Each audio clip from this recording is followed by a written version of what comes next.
Our next speaker comes from the Center for Applied Energy Research, Buchang Shi. Co-authors Robert O'Brien, Shiki Bao, Buchang Shi, and Bertrand Davis. And the topic is Fischer-Tropsch catalysis, isomerization of one alkene during iron catalyzed.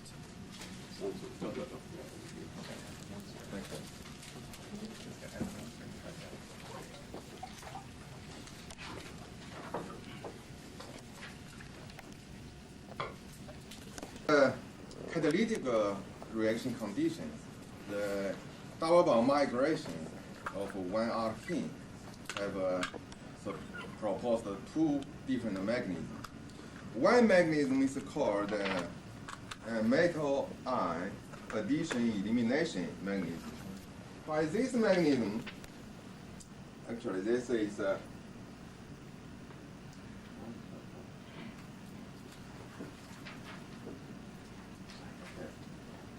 the first step is addition. Metal hydride addition to a double bond forms this half hydrogenated intermediate. This intermediate can go through it by beta elimination. If you eliminate here, give you back to original one alkene. If you eliminate here, and give you double bond migration, that's two alkene. Through this mechanism, you need a metal hydride. This hydrogen, the red, must come from somewhere, not from this compound. So this means if you run deuterium trace experiment, the final result will give you hydrogen deuterium exchange. This is by this mechanism. Also, if you go through this mechanism,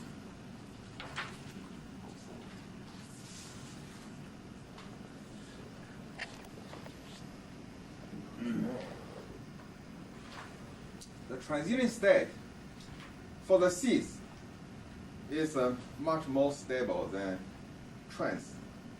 And then the ratio of two alkene, cis to trans, will be greater than 1.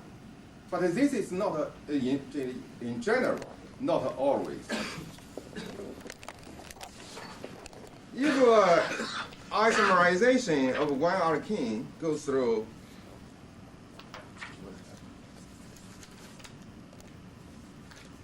called Fe-Catalyzed complex mechanism. By this mechanism, first step is one alkene adsorbed on the surface of catalyst form this kind of complex. This complex can go, this metal can attract a proton from C3 position, give you this kind of Fe-Catalyzed complex. So that's why they call it Fe-Catalyzed complex mechanism. And then if it's give hydrogen back to the C3 position and it end up here and give you back to the original one. If this hydrogen, the red one, give to the C1 position, and then will give you the two olefin, and in this one give you trans, this one gives cis. From this transition state, we can see this one is much more stable than this one. So that's enough. Trans-cis ratio, that's reversed. Trans-cis ratio will be greater than 1. That's two different mechanisms. So let me summarize these two mechanisms. If it goes through this addition elimination mechanism, external hydrogen is needed. You need external hydrogen in this process. And for Fe-Catalyzed complex mechanism, external hydrogen is not required. So just pick up a proton from this compound and give back at a two different position and end up with the double bond migration. some author in 1970 or 80, they tried to use this as an indicator to see the isomerization goes to which mechanism. But this is not a very sensitive indicator because close to 1, if it's close to 1, which mechanism is good? It can go both ways. So, and then a lot of people research said that to differentiate these two different mechanisms, the best way to do is deuterium isotope tracer experiment. So for this one, external hydrogen is needed. There will be enough hydrogen deuterium exchange. For this one, there will be no deuterium hydrogen exchange. After we said that, and then because we run Fischer-Tropsch reaction, for this is a partial GC program of the from oil fraction. The Fischer-Tropsch synthesis give you for each carbon number have 4 major products. This is one alkene, this is paraffin, this is trans 2-olefin, this is cis 2-olefin. This is the major products. Our question is for the one alkene. After it's produced, what is the chemical behavior? Can it be reabsorbed to the surface? Can the double bond migrate to the another position form, for example, 2-alkene? So, in order to study this, so we have to use a deuterium tracer experiment to study this reaction. But to study deuterium tracer experiment under Fischer-Tropsch reaction condition, we have 2 challenges. One, maybe more, but one is we have this kind of mixture. We have very, very small amount of compound we're interested in. For example, this compound. And just for this compound, we have mixture of deuterium octene, for example. Octene has 16 deuterium. If you have one hydrogen, 2 hydrogen, and we have 16 different compounds in just this one peak. The problem how to analyze this. If we cannot analyze this, so what we have done, what we have said is meaningless because we cannot do anything about that. And as for that one, there's the best ways to do is you have to use GCMS to do that. Okay, let me see what we got. This is the peak I talk about. That's enlarged. For this peak, if we take, for example, analyze, when you take a scan from here, analyze, use GCMS, and then we get a D16 isomer is about 86%. For the one, just have one hydrogen isomer have 15. No other product. Okay, so this is from the left of the peak. And then we try, how about from the right? What the result will give? And 16 isomer, D16 isomer is gone, and then also D15 isomer is gone. Just these 2 come on the left. So from these 2 different results, which one we believe for this peak? What is the ratio of this peak? We don't know.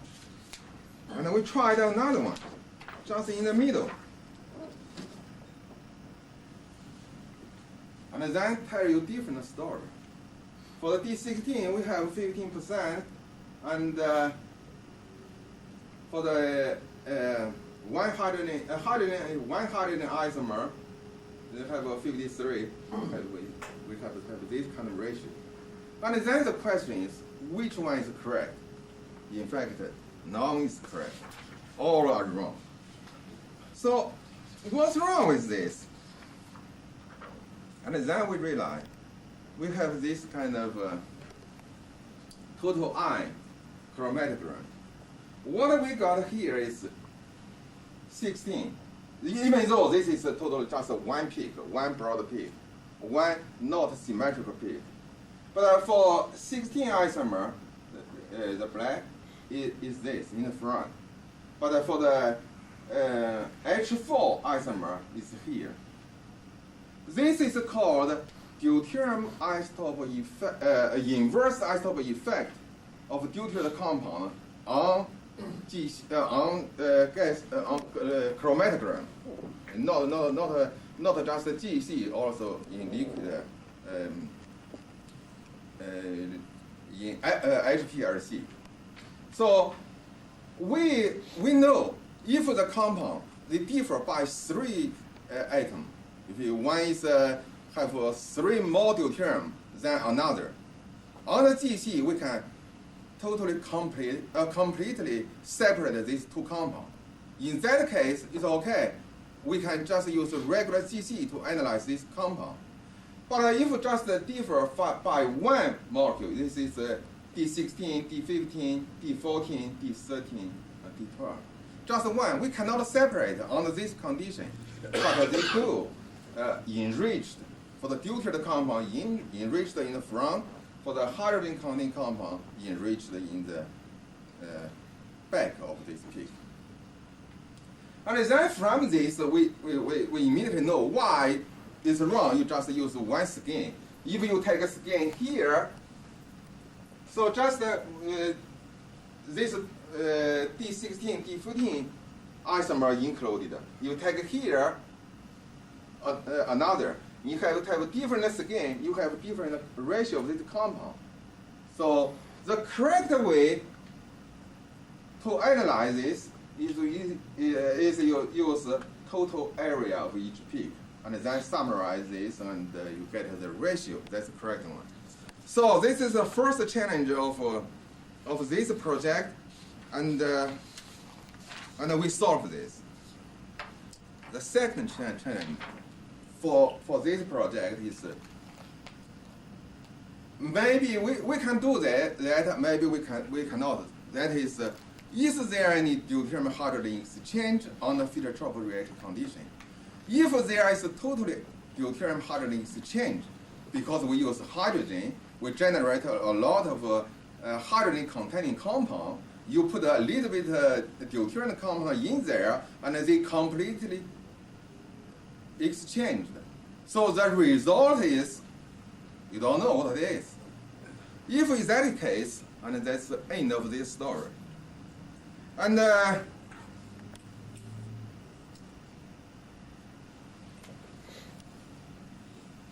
before we do that, we saw Dr. Mattis from England. He's the one proposed that Dr. Wright said there's many mechanisms for the phytotropic reaction have been proposed over the past 50 years. Just several years ago, Dr. Mattis provided another mechanism for phytotropic reaction. In that paper, he wrote in a note and said, deuterium is not, they used the carbon-13 tracer experiment and proposed the mechanism. And they said, deuterium is not suitable as a LEGO since scrambling occurs on heating deuteric organic, especially of metal on the hydrogen.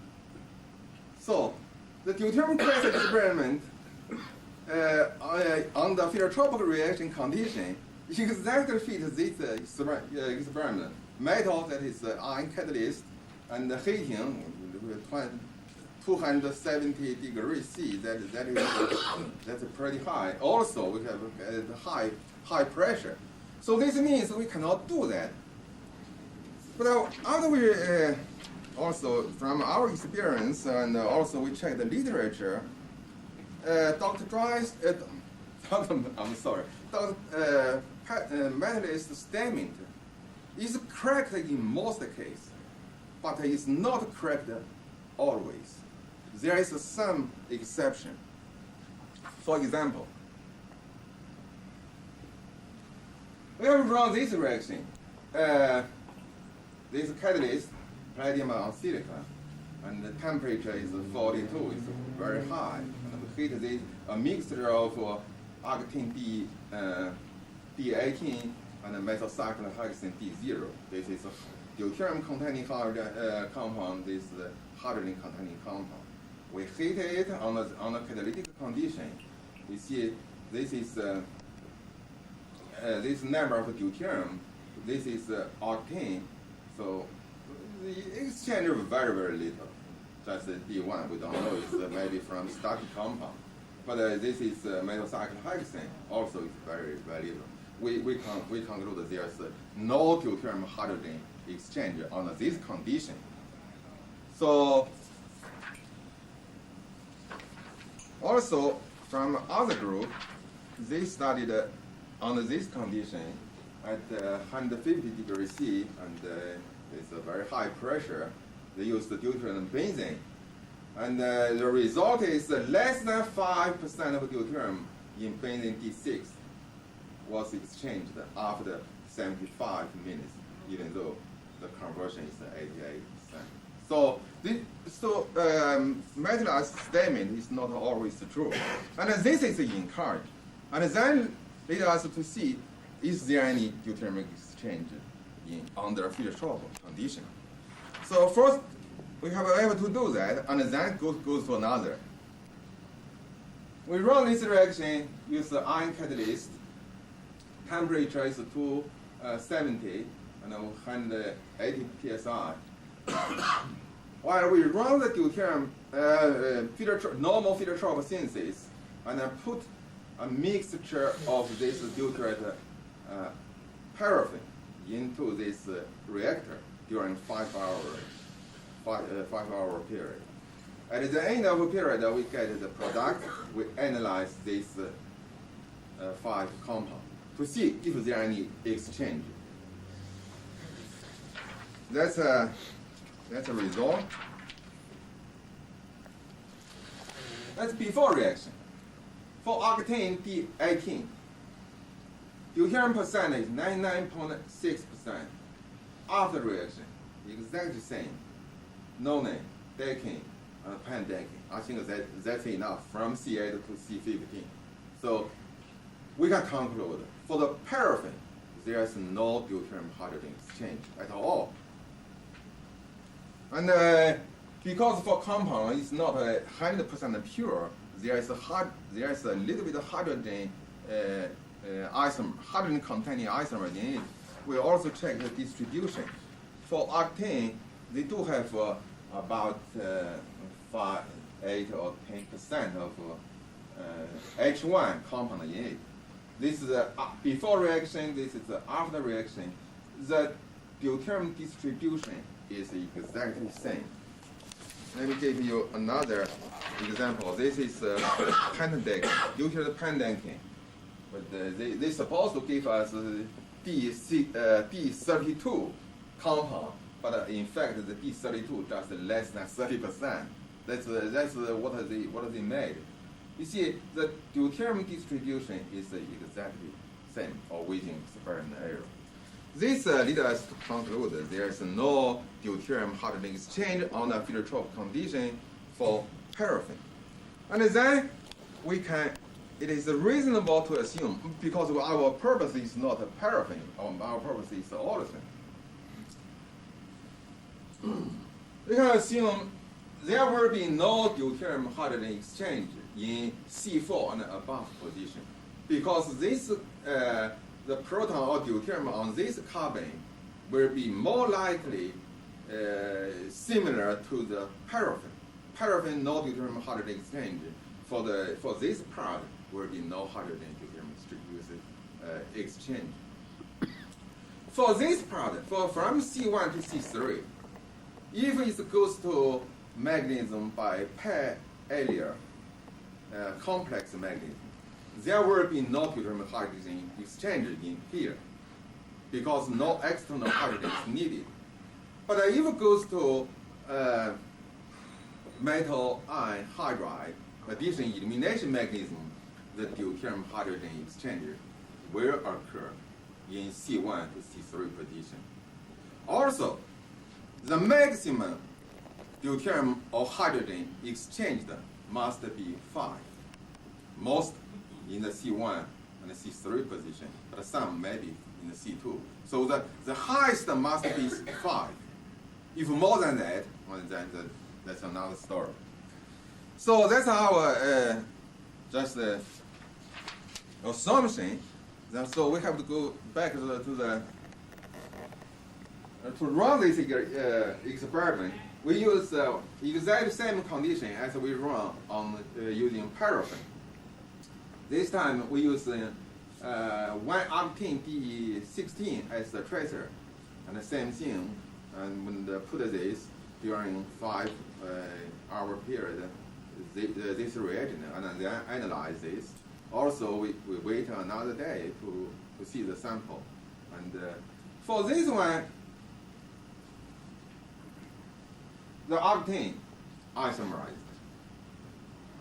This is a reagent, and first it reduced to normal octane, and it produced 2 trans octane and 2 cis octane. Only this 4 compound was observed, a deuterated compound. There's no other internal olefin.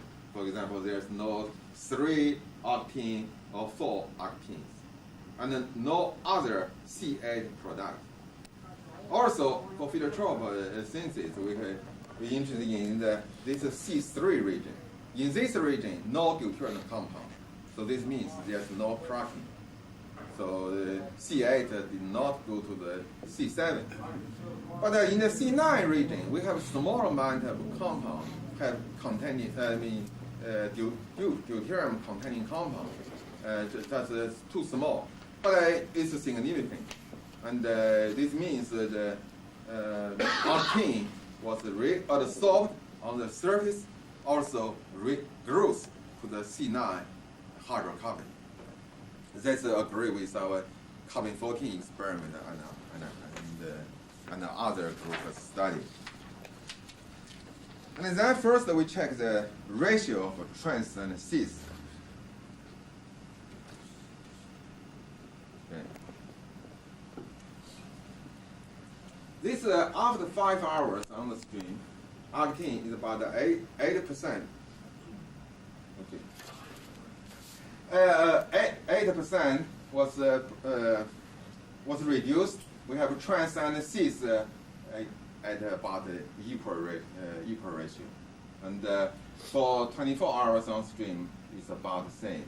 So if we want to base on the trans-cis ratio to differentiate the 2 mechanisms, it won't work. And then we have to realize the deuterium distribution. For 1-octane, the starting material we have starting material is 98% pure, and after the 5 hour on stream, it reduced to 92. In terms of deuterium per mole, we have almost 16, but for this one, just 15. I mean, lost 1 deuterium. So from the distribution, it's clearly see there's a deuterium hydrogen exchange. And also in the we do in the 24 hours on stream, we do see the H5 isomer. This 5 deuterium was replaced by hydrogen. So the same thing is for trans and cis 2 olefin. But there is one significant thing is for the D16 isomer. For the starting material, almost 97%. For the 1-octane at 5 hour run, we still have 32% of D16 isomer. But for trans and cis olefin produced, there are absolutely no D16 isomer. So this means if you go to produce 2 octane, you have to at least lose one deuterium. So this is for octane, it's about the same. The important thing is we also get 5 deuterium was replaced by hydrogen. From this, we can summarize our facts. What we find on the catalytic condition, one octane can be reduced to octane. That's the facts. Also, it can be isomerized to trans and cis octane. Trans-cis ratio is close to 1, and there is no other internal olefin. There is no cracking products. There is small amount of C9 hydrocarbon, and the maximum atom can be exchanged in octane, 2-octane, and octane is 5. And there is no D16 isotomer in 2 olefin. That's the facts. And in order to account for all of these facts, we propose the mechanism for the isomerization of 1,16 is this. First, it is solvent on the surface, form this kind of complex, and from this complex can get a proton or deuterium from the environment and form this half hydrogenated intermediate. This intermediate can go back to the original one with the possibility of losing 1 deuterium. If it goes to this way, it will give you the 2 trans or cis to olefin. So this mechanism is similar to the metal ion addition elimination mechanism. As a conclusion, it's pretty easy. So if there's no deuterium hydrogen exchange in olefin, and then it can be used as a probe to study mechanism under phytotropic condition.